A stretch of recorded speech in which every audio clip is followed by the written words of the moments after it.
the scheme. Before I spontaneously combust, let me bring in James.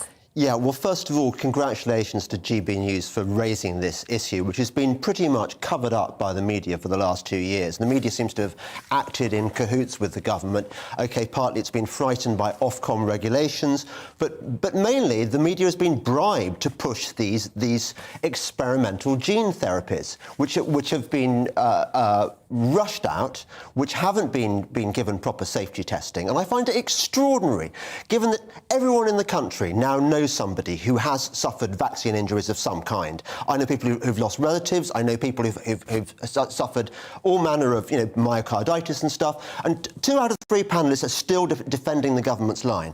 Obviously, these people need to be compensated for the damage that's been done to them by the vaccines that, in many cases, they were coerced into taking. I had somebody on the podcast the other day, a guy called Alex Mitchell, who was a 57-year-old scaffolder. He was absolutely healthy, no medical problems whatsoever. He had the AstraZeneca vaccine.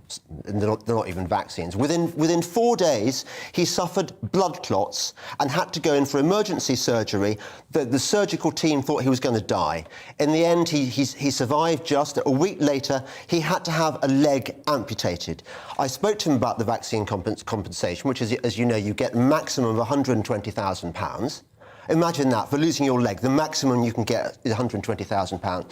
And he told me 2 particularly shocking things. One is that actually he was almost ineligible for the full payment. You've got to have been shown to have suffered 60% loss to qualify for the full amount.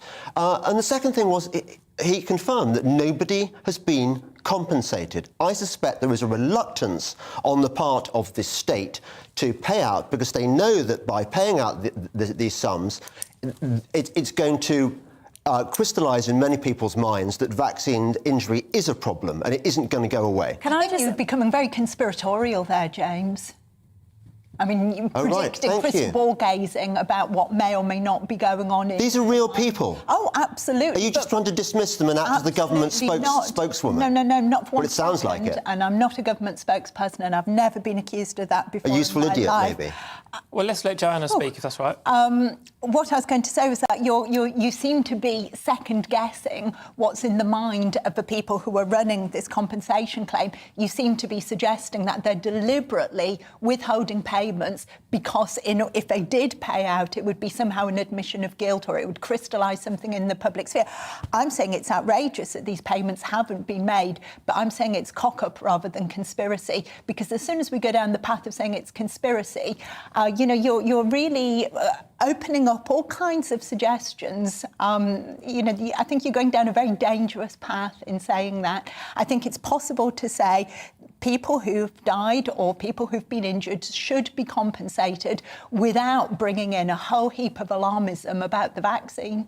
So you're talking about a dangerous path. I think a lot more dangerous a path is if the government is forcing people, pretty much, coercing people into taking experimental gene therapy, which we know is damaging. Right.